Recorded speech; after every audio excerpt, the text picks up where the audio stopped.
Benar ya Tuhan, Engkaulah yang terindah dalam hidup kami. Kami tidak dapat berbuat apa-apa di luar daripada Engkau. Sebagaimana ranting akan menjadi kering jika terpisah daripada pokok, demikianlah hidup kami Tuhan. Kami akan kering, kami akan punah jika Tuhan tidak ada bersama-sama dengan kami. Bapa, malam hari ini kami datang ke hadirat-Mu. Kami datang dengan penuh ucapan syukur. Tuhan, kami telah menaikkan pujian syukur kami kepada-Mu. Bila apa yang kami persembahkan malam hari ini, karena itu Tuhan, menjadi persembahan yang menyenangkan hati-Mu ya. Dan saat ini kami hendak mendengarkan kebenaran firman. Berbicaralah bagi kami Tuhan, pribadi lepas pribadi. Roh Kudus-Mu Tuhan bekerja, membimbing kami Tuhan, untuk kami mulai mengerti kebenaran firman. Tuhan, kami berdoa, pasang-pasang kegelapan ini mengganggu, mengintimidasi pikiran dan perasaan kami. Kami tolak, kami patahkan kuasa hanya di dalam nama Tuhan Yesus Kristus. Biarlah Roh Kudus-Mu Tuhan bekerja bersama kami untuk membimbing kami untuk mengerti kebenaran firman. Terus untuk hamba-Mu Tuhan yang akan menyampaikan kebenaran firman. Tuhan, Engkau urapi hamba untuk boleh menyampaikan, kami menjadi isi hati Tuhan bagi kami sekalian. Hanya di dalam nama Tuhan Yesus Kristus kami berdoa dan mengucap syukur. Haleluya. Sama-sama kita katakan amin.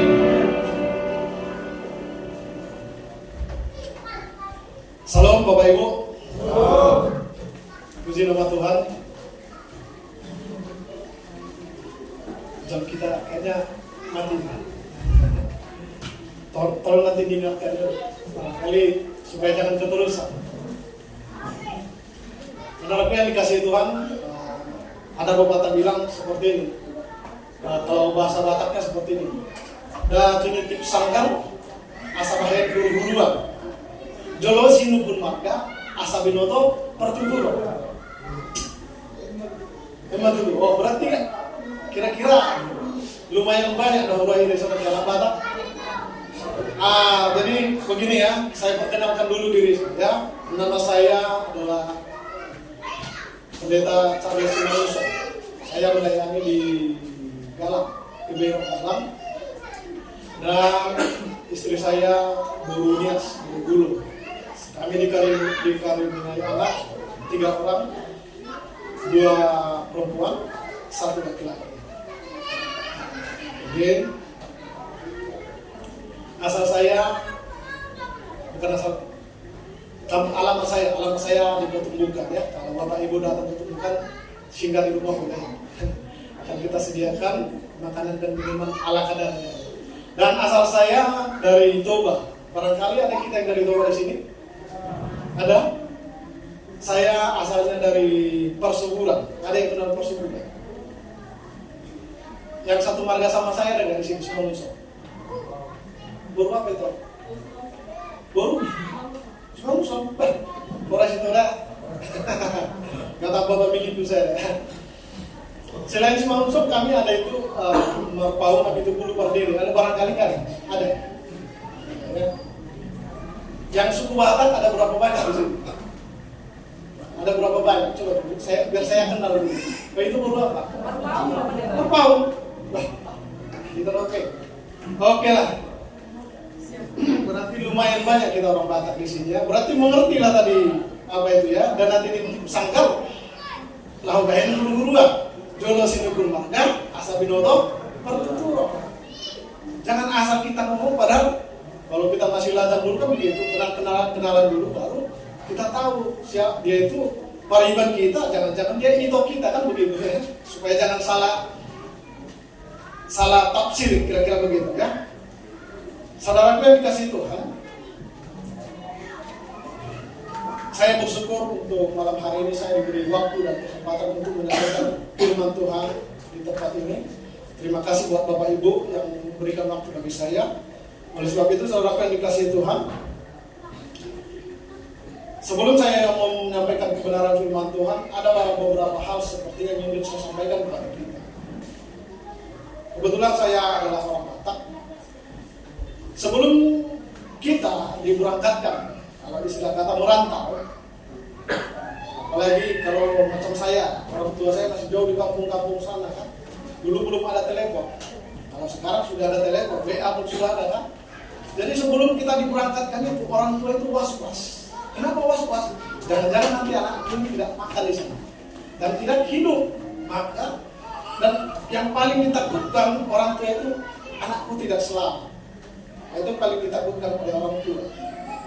Maka dari itu banyak orang tua, terutama orang tua kami Batak itu, sebelum memberangkatkan anaknya merantau, maka mereka akan dibekali dengan kekuatan-kekuatan dunia. Contohnya, kalau dia laki-laki, pastilah dikasih supaya dia tahan, misalnya tahan ditembak, ya kan? Nanti kau daripada kau jadi pengemis, kau lebih baik kau jadi preman. Hanya nggak heran kalau orang Batak itu biasanya dari preman, di mana di lintas-lintasan di persimpangan. Kenapa? Karena kamu dibekali dari kampung.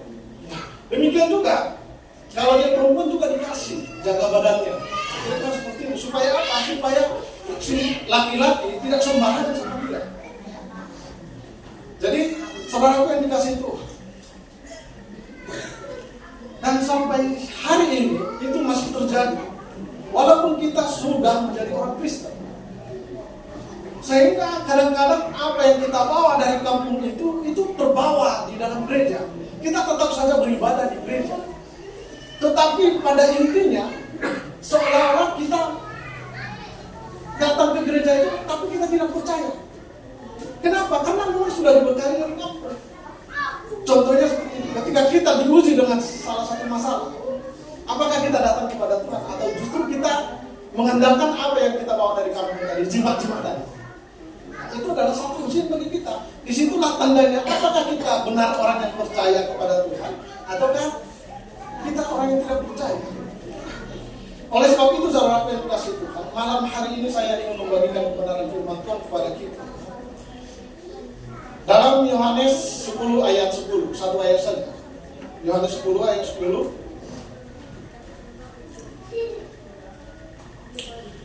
Untuk menghormati firman Tuhan, saudara yang dikasih Tuhan, mari kita bangkit berdiri karena cuma satu ayat saja. Kita baca bersama-sama. Kita baca bersama-sama dalam hitungan ketiga, 1, 2, 3. Pencuri datang hanya untuk mencuri dan membunuh dan membinasakan. Aku datang supaya mereka mempunyai hidup dan mempunyainya dalam segala kelimpahan. Amin. Silakan. Saudara yang dikasih Tuhan, kita adalah orang percaya, diingatkan oleh Tuhan pada hari ini bahwa di dalam hidup kita ini kita juga tidak boleh hidup sendiri. Tetapi di dalam kesendirian kita ini harus ada yang menjaga. Oleh sebab itu saya bikin tema malam hari ini adalah Tuhan penjaga. Kalau bahasa Bataknya menjaga badan, gitu kan? Ada jaga badan. Demikian juga kita sebagai umat Kristen ini ada yang menjaga badan, ada yang menjaga hidup kita. Siapa namanya? Roh Kudus. Oleh sebab itu saudara yang dikasih Tuhan, musuh kita bukanlah manusia, tetapi musuh kita dikatakan oleh firman Tuhan, musuh kita adalah roh-roh jahat yang tidak terlihat, bukan darah dan daging, tetapi iblis. Bahkan dia iblis ini menyamar menjadi manusia. Inilah yang menjadi musuh kita. Oleh sebab itu dikatakan kepada kita malam hari ini, pencuri datang hanya untuk mencuri, membunuh dan membinasakan. Iblis itu datang menipu kita dengan cara bagaimana? Dengan dia memberikan sesuatu kepada kita seolah-olah kita kebal, tahan ditembak, ya kan? Tahan dibacok, ya kan? Cuma satu dia nggak bisa beri apa itu? Tahan lapar, ya kan? Kalau bisa diberi ya, saya juga mau minta, ya kan? Supaya jangan capek-capek kita kerja kan? Tapi faktanya ternyata dia nggak bisa. Nah pada malam hari ini supaya kita tidak terkecoh oleh tipuan iblis itu, dikatakan kepada kita harus jeli kita dalam 2 hari ini. Di mana Tuhan juga memberikan sesuatu kepada kita, yaitu Roh Kudus. Demikian juga iblis akan datang menipu kita. Dia menjadi malaikat, seolah-olah malaikat terang. Dia bisa memberikan kekebalan kepada kita. Dia bisa memberikan kekayaan kepada kita. Bahkan dia bisa memberikan jabatan dan kedudukan kepada kita. Tetapi ingat, iblis memberikan hal itu kepada kita untuk membunuh dan membinasakan. Tetapi firman Tuhan katakan kepada kita malam hari ini, aku datang, kata Tuhan Yesus, untuk memberi hidup, dan hidup yang berkelimpah. Ayat 10 tadi. Hidup yang berkelimpahan. Apakah yang dimaksud dengan hidup yang berkelimpahan? Apakah harus dengan kaya raya? Kalau kita berpikiran seperti itu, tentu kita keliru tentang firman Tuhan malam hari ini. Karena para rasul juga mereka tidak kaya raya. Bahkan Yesus sendiri dia lahir dari keluarga tukang kayu. Ya, kita keliru kalau beranggapan seperti itu. Seolah-olah kalau untuk ikut Tuhan itu kita harus kaya. Tidak. Tetapi maksud Tuhan, aku memberi kepadamu hidup, dan hidup yang berkelimpahan. Itu ada 2 makna. Kata hidup yang pertama dikatakan adalah hidup yang menjadi berkat. Di mana hidup kita ini tidak serupa dengan dunia. Kalau dunia berkata, kalau engkau ditampar di kananmu, maka engkau harus tangkis. Kata engkau kalau bisa, jangan sampai kena tampar. Tetapi firman Tuhan, dan satu-satunya yang ada agama di dunia ini yang mengajarkan kalau pipi kanan ditampar, kasih juga pipi kiri.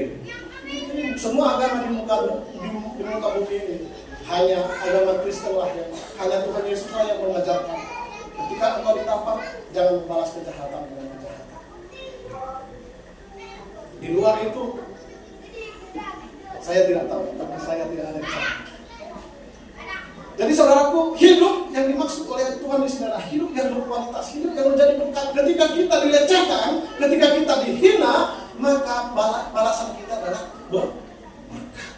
Dan yang kedua, hidup yang berkelimpahan dimaksud di sini adalah hidup yang ketika kita manusia yang sudah jatuh ke dalam dosa, kala itu, di mana ketika Tuhan Yesus Allah berfirman kepada Adam dan Hawa, Adam, jangan engkau makan buah yang ada di tengah tangan. Kalau engkau makan, pastilah engkau mati. Pertanyaannya, kalau tidak dimakan, hidup. Tetapi faktanya, Adam memakan buah itu. Inilah yang dimaksud hidup yang berkelimpahan, hidup yang sudah ditebus oleh darah Yesus. Kematian kita oleh karena perbuatan kita yang tidak taat kepada firman Tuhan, diambil alih oleh Yesus.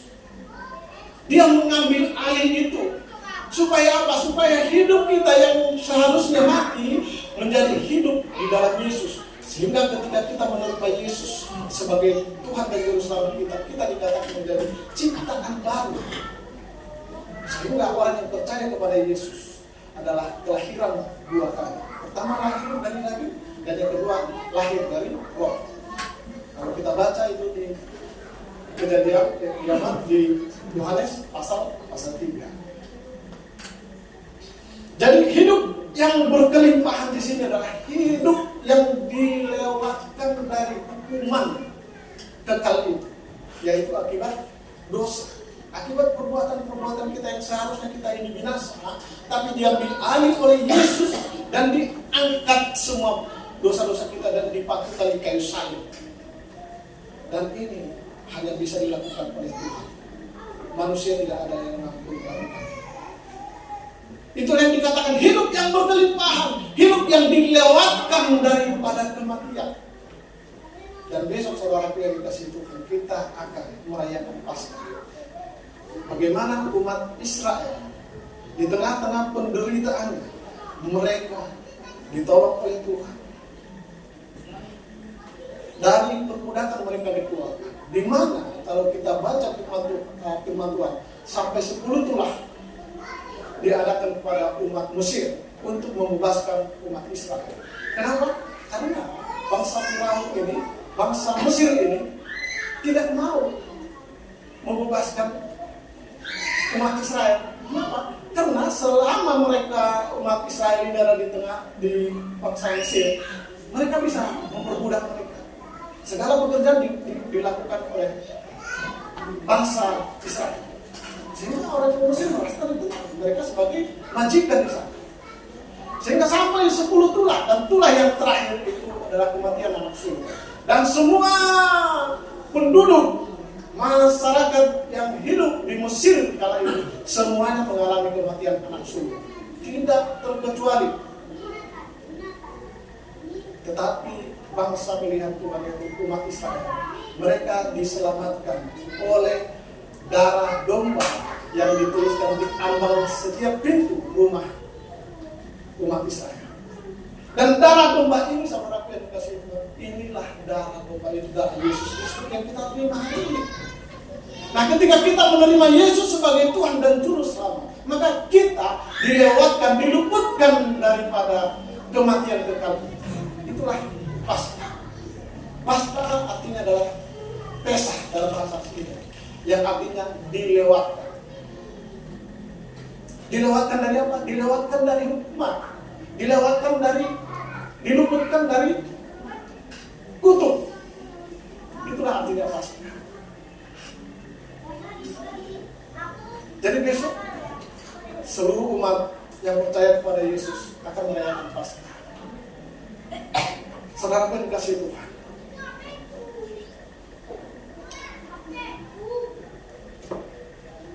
hidup yang berkelimpahan ini tidak ada di luar daripada Yesus Kristus.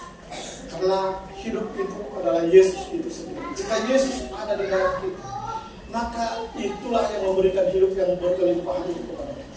Ketika kita di tengah-tengah penderitaan, kita tetap bisa bersuka cita. Kenapa? Karena ada Roh Kudus yang akan menghibur kita. Bahwa kita, Roh Kudus berbicara di dalam hati kita bahwa engkau tidak sendiri. Ada Roh Kudus yang mengingatkan kita setiap hari. Jangan engkau berzina, jangan engkau berbohong, jangan engkau melakukan hal itu. Roh Kudus bekerja. Itulah yang menjaga hati kita setiap hari. Tidak pernah kita ditinggalkan sekali. Berbeda dengan iblis tadi, pencuri datang hanya untuk mencuri, membunuh dan membinasakan. Ketika kita di tengah-tengah penderitaan, maka dia akan meninggalkan kita. Ketika kita mati nanti, dia akan meninggalkan kita. Tapi berbeda dengan Yesus. Sampai dia mati di kayu salib, dia berkata, Bapa, ampunilah mereka, karena mereka tidak tahu apa yang mereka perbuat. Dan itu kita terima hari ini.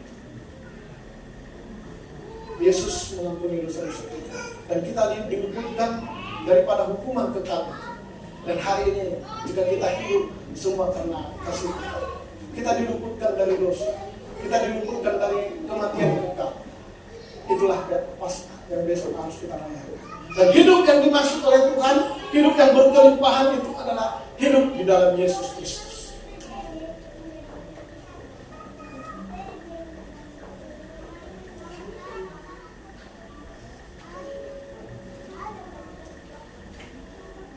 Saudara yang dikasihi Tuhan, ketika kita jatuh ke dalam dosa, tidak ada yang bisa mengampuni kita, baik perbuatan baik kita. Walaupun banyak harta kita, tidak ada yang bisa mengampuni kita, kecuali kasih karunia. Kita datang kepada Tuhan, kita minta ampun sama Tuhan, pasti Tuhan ampuni setiap dosa-dosa kita, dan Dia memberikan hidup yang baru kepada kita. Kita dikembalikan kepada Adam yang awal, yang masih belum jatuh ke dalam dosa. Dikatakan dalam Kejadian 1 ayat 4, marilah kita menjadikan manusia menurut gambar dan rupa Allah. Kita diciptakan, kita dikembalikan kepada Adam yang awal yang belum jatuh ke dalam dosa oleh karya Yesus Kristus di kayu salib. Dan akhirnya, saudara yang dikasihi Tuhan, malam hari ini, marilah kita mengambil komitmen kepada Tuhan. Kalau ada orang Batak di sini mungkin terbiasa dengan lagu itu, bisa dinyanyikan. Ikut Yesus saudara. Ada yang tahu? Ada yang tahu? Mari kita nyanyikan satu bersama-sama. Ikut Yesus, doa-doaku, salah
Kita satukan hati kita berdoa. Bapa di dalam surga, terima kasih jika malam hari ini kau izinkan hamba untuk menyampaikan kebenaran firman. Hamba terbatas Tuhan, tapi Roh Kudus-Mu tidak terbatas.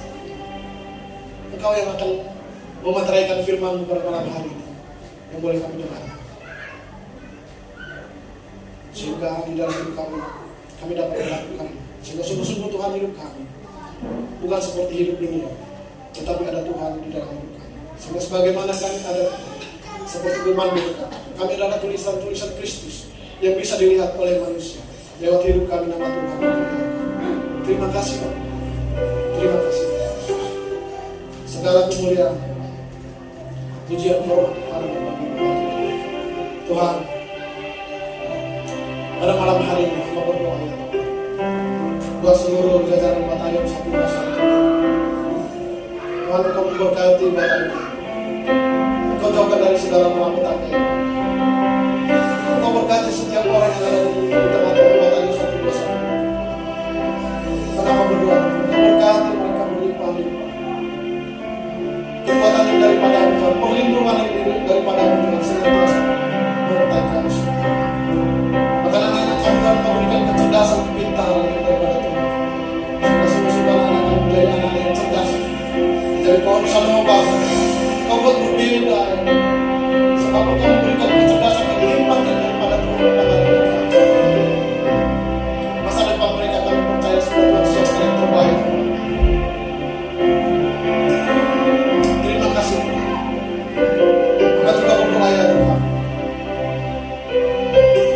Tuhan pimpinan Komandan 121 Bapak Mayor Edwin Sangkakal yang telah berulang tahun. Engkau izinkan dia berumur 40 tahun. Kami percaya itu semua karena kasih kemurahan Tuhan, bukan karena kuat dan gagah, tetapi semata-mata hanya oleh karena anugerah-Mu ya Tuhan. Kau berkati kerinduannya Tuhan. Kau berkati masa depan. Kau berkati anak-anaknya Tuhan. Bahkan keluarga besarnya Tuhan. Demikian juga Tuhan, hamba berdoa buat pada malam hari ini kami hadir di tengah-tengah ibadah ini. Biarlah Tuhan, berkat Tuhan, penyertaan Tuhan, perlindungan Tuhan yang sempurna senantiasa menyertai kami sekali. Karena kami juga berdoa ya Pak, buat pembangunan gereja Opai Kumene yang saat ini sedang berlangsung ya Pak. Engkau mencukupkan segala sesuatu yang dibutuhkan, baik dari, baik hal apapun juga yang dibutuhkan. Semuanya kami percaya oleh kasih Tuhan, Tuhan sanggup memberkati tangan-tangan untuk meneruskan pembangunan ini, sehingga pembangunan gereja Okumene di tempat ini akan segera terrealisasi dan selesai. Kami percaya Kau Allah kami yang menyediakan segala sesuatu yang kami perlu. Terima kasih Tuhan. Terima kasih Tuhan. Segala kemuliaan, pujian, hormat hanyalah bagi Tuhan kami Yesus Kristus Allah kami. Haleluya. Sama-sama kita